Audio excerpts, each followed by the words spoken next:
Puji Tuhan, selamat berjumpa dalam kasih karunia Tuhan Yesus yang oleh kemurahan-Nya terus menyertai kehidupan kita. Kembali saat ini kita siapkan hati kita, siapkan pikiran kita. Kita akan mendengarkan kebenaran firman Tuhan. Sebab itu, sebelum kami sampaikan kebenaran firman Allah, satukan hati kita berdoa.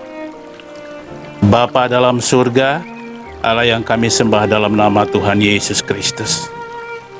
Ini hati kami ya Bapa, biarlah Engkau jadikan media yang sungguh subur untuk menerima kebenaran firman Allah, sehingga kehidupan ini semakin berkenan bagimu.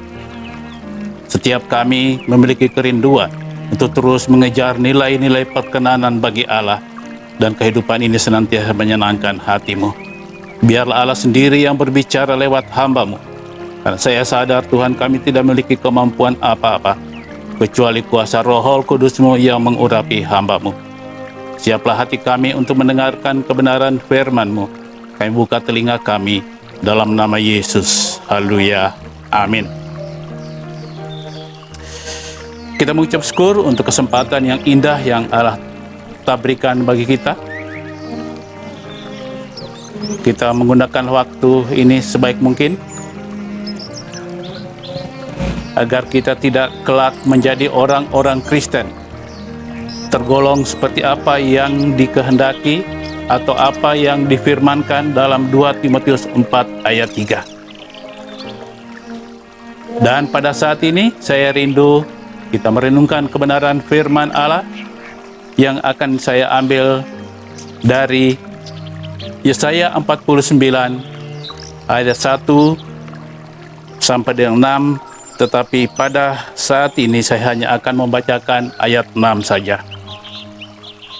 Yesaya 49 ayat 1 sampai dengan 6, tapi khusus ayat 6 akan saya bacakan seperti ini. Terlalu sedikit bagimu hanya untuk menjadi hambaku, untuk menegakkan suku-suku Yakub, dan untuk mengembalikan orang-orang Israel yang masih terpelihara. Tetapi aku akan membuat engkau menjadi terang bagi bangsa-bangsa, supaya keselamatan yang daripadaku sampai ke ujung bumi. Puji Tuhan. Saya ajak kita untuk sejenak mereview fakta sejarah atau cerita Alkitab sebagai bukti empiris bahwa sesungguhnya awalnya nubuat ini atau firman ini ditujukan kepada Nabi Yesaya. Nabi Yesaya melakukan pelayanan sekitar tahun 740 sebelum Masehi sampai dengan 700 Masehi. Ketika itu bangsa Yehuda dan bangsa Israel dipimpin oleh 4 orang raja secara berturut-turut, mulai dari Uzia, Yotam, Ahaz, dan Hizkia. Secara eksplisit kemudian firman ini datang kepada Yesaya karena pelanggaran-pelanggaran atau dosa-dosa yang dilakukan oleh bangsa Israel. Seperti dalam Yesaya 59 ayat 1 sampai 2. Di sana dikatakan bahwa karena kejahatan memisahkan kamu dan Allahmu. Maksudnya adalah bangsa pilihan Tuhan dan umat Tuhan sendiri. Karena dosamu Allah menyembunyikan wajahnya, sehingga bangsa Israel berbagai predikat yang dilontarkan kepada mereka sebagai bangsa yang tegar tengkuk, bangsa yang pandir atau yang lugu. Begitu murkanya Allah sehingga sesaat Allah mensejajarkan mereka dengan makhluk yang lain, lebih rendah dari makhluk yang lain. Misalnya dalam Yesaya 1 ayat 2 dan 3. Seperti ini bunyi kebenaran firman Allah, dengarlah hai langit dan perhatikanlah hai bumi. Sebab Tuhan berfirman, aku membesarkan anak-anak dan mengasuhnya, tetapi mereka memberontak terhadap aku.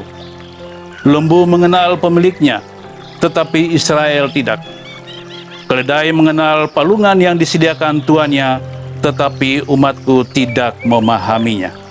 Betapa murkanya Allah kepada umat pilihannya sendiri, sehingga seketika dia menempatkan lebih rendah di bawah makhluk yang lain daripada manusia sesungguhnya.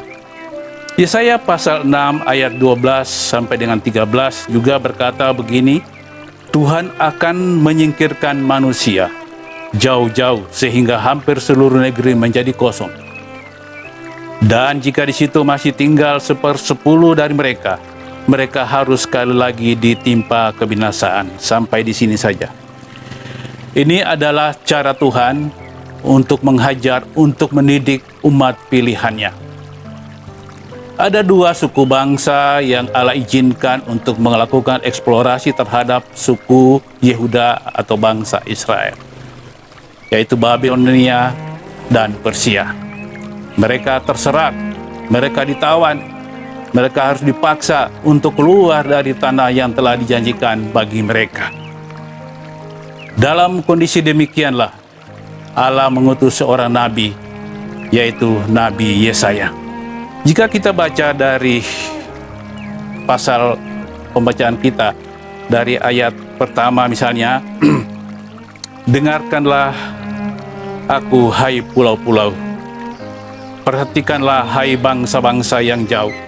Tuhan telah memanggil aku sejak dari kandungan, telah menyebut namaku sejak dari perut ibuku.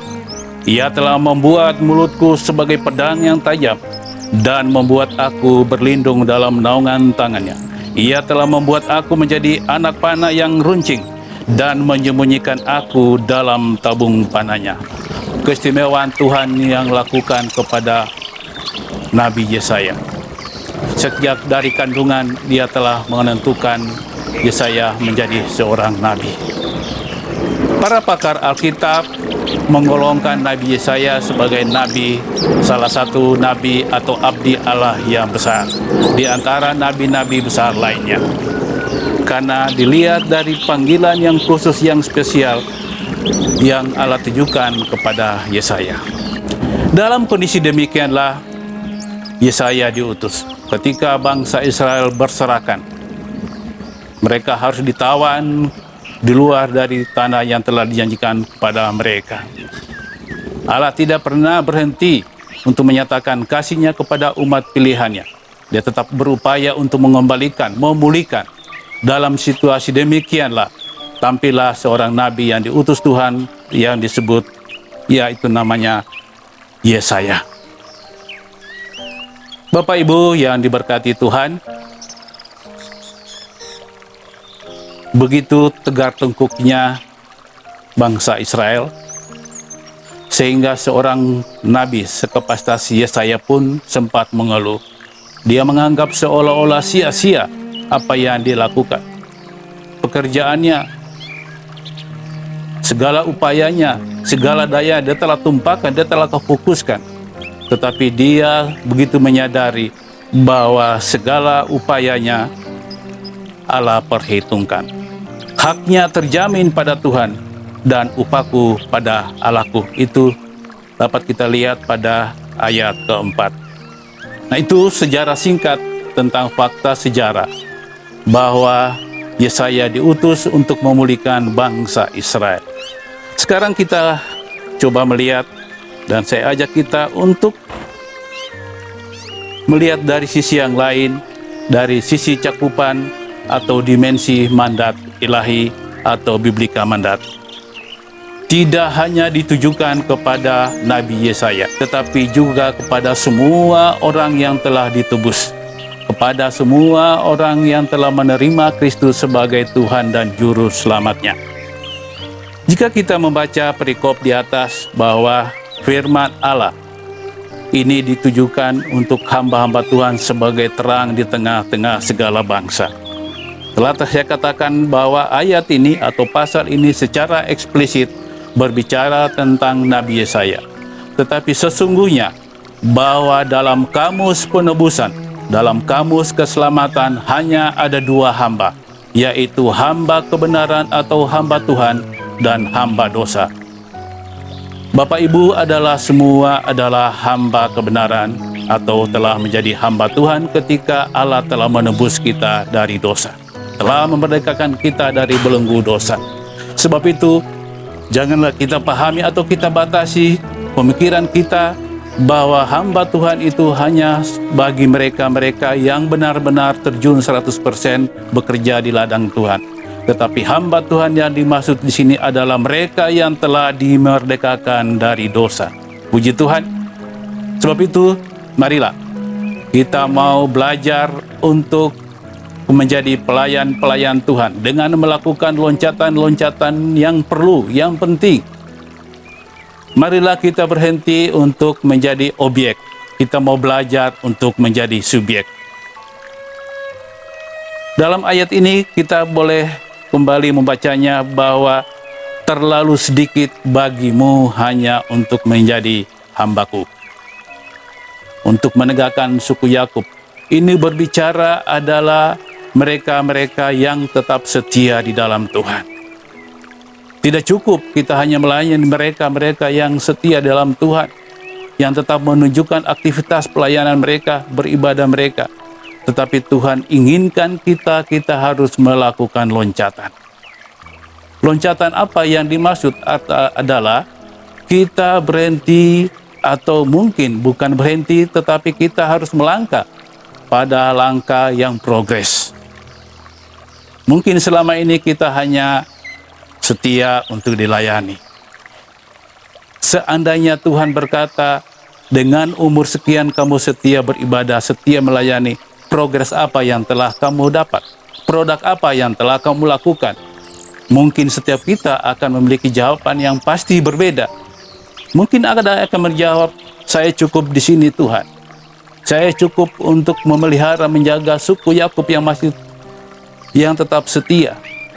Tetapi Tuhan mengatakan terlalu sedikit bagimu. Dan kata-kata ini sesungguhnya tidak bisa ditujukan kepada setiap orang. Kecuali Tuhan menilai bahwa kita memiliki kapasitas. Kita memiliki potensi yang lebih dari apa yang telah kita jalani saat ini. Sama seperti ketika Allah berfirman secara langsung kepada Yesaya. Allah mengetahui kapasitas Nabi Yesaya. Maka dikatakan terlalu sedikit bagimu hanya menegakkan suku Yakub. Terlalu sedikit bagimu hanya beribadah setia. Allah tahu bahwa kita memiliki potensi yang lebih dari itu. Dan firman itu datang kepada kita, kepada saya dan saudara semua. Terlalu sedikit bagimu hanya menegakkan suku Yakub. Kata sedikit bukan berarti kita abaikan, kita tinggalkan. Ini adalah suatu dasar atau basic yang harus kita alami, kita pegang. Karena kita tidak akan bisa melangkah pada langkah kedua tanpa langkah pertama. Maka kita harus benar-benar kuat di dalam kesetiaan, dalam ketaatan. Itu yang pertama. Kita harus melakukan loncatan dari objek menjadi subjek. Kita harus berubah dari yang pribadi yang suka dilayani, kita harus menjadi pribadi yang bisa melayani. Dan yang kedua, loncatan yang kedua, kita harus bisa untuk mempedulikan orang-orang yang tidak setia. Mereka masih terpelihara seperti firman tadi berkata, terlalu sedikit bagimu untuk menegakkan suku-suku Yakub. Tetapi kamu juga harus mempedulikan bangsa yang masih terpelihara. Artinya apa? Orang-orang di sekitar kita banyak mungkin karena pergumulan hidup mereka sudah tidak setia beribadah. Mereka tetap umat pilihan Tuhan, mereka tetap pemeliharaan Tuhan, tetapi mereka mulai menjauh karena berbagai alasan. Itu jangkauan kita, itu loncatan kita. Kita harus menjangkau mereka. Kita harus layani mereka. Sehingga kita tidak cukup puas dengan berada, berinteraksi dengan yang setia saja. Tetapi kita juga harus berinteraksi dengan mereka-mereka yang mulai lemah, yang mulai tinggalkan Tuhan. Mungkin yang sudah jarang beribadah karena punya alasan. Bahkan mereka-mereka pun yang karena keadaan tertentu, mereka harus meninggalkan Kristus. Tetapi saya yakin dan percaya mereka masih memiliki Kristus dalam hati mereka. Itu juga menjadi target kita. Dan loncatan yang ketiga yang terakhir, setelah kita selesai dengan lingkaran pertama, lingkaran kedua, kita harus beranjak pada lingkaran yang ketiga, yaitu Saya ingin supaya kita lebih memahami lagi, kita kembali pada ayat bagian ketiga saja, bagian ayat 6 pada alinea kedua. Tetapi aku akan membuat engkau menjadi terang bagi bangsa-bangsa, supaya keselamatan yang daripadaku sampai ke ujung bumi. Ini yang saya kategorikan sebagai lingkaran ketiga. Lingkaran pertama tadi adalah orang-orang yang setia. Lingkaran kedua, orang-orang yang masih terpelihara, masih mengaku sebagai orang-orang Kristen, tetapi sudah mulai jauh dari Tuhan, sudah jarang bersekutu beribadah. Mereka juga adalah jangkauan kita. Dan jangkauan yang ketiga adalah orang-orang yang di luar Kristus. Ayat ini berkata, supaya keselamatan yang daripadaku sampai ke ujung bumi. Pemahaman kita, jangan kita batasi ujung bumi ini sebagai suatu tempat. Tuhan tidak mungkin menyuruh kita untuk menyampaikan kabar terang itu, kabar baik, kabar keselamatan sampai di ujung bumi. Bagaimana kalau ujung bumi itu kosong? Yang disasar di sini adalah jiwa, adalah manusia, adalah ciptaan Allah. Ujung bumi itu sesungguhnya ada di sekitar kita. Ujung bumi itu sangat jauh. Artinya keselamatan itu harus sampai kepada orang-orang yang jauh dari Kristus, yang belum menerima Kristus, yang belum mendapat kabar tentang keselamatan hanya dalam Yesus Kristus. Itulah adalah ujung bumi bagi kita. Mungkin ujung bumi itu adalah rumah kita, mungkin saudara kita sendiri. Mereka yang belum mendengar kabar baik, mereka yang belum menerima Kristus, itu adalah ujung bumi bagi kita. Mereka itu jauh dari keselamatan. Jangan kita berpikir, jangan kita batasi pemikiran kita dengan ujung bumi itu adalah benar-benar di ujung dunia. Karena di sana tanah kosong. Makanya dimaksud dengan ujung bumi di sini adalah mereka-mereka yang belum pernah mendengar kabar tentang Kristus, tentang keselamatan. Yang mungkin sudah mendengar tetapi belum menerima, belum mengakui, bahkan belum menolak. Itulah target kita yang ketiga, atau lingkaran yang ketiga yang harus kita capai. Kiranya kebenaran firman Allah pada saat ini dapat menguatkan, meneguhkan kita. Saya yakin dan percaya Allah menginginkan kita untuk memiliki dinamika hidup yang lebih dari biasa-biasa.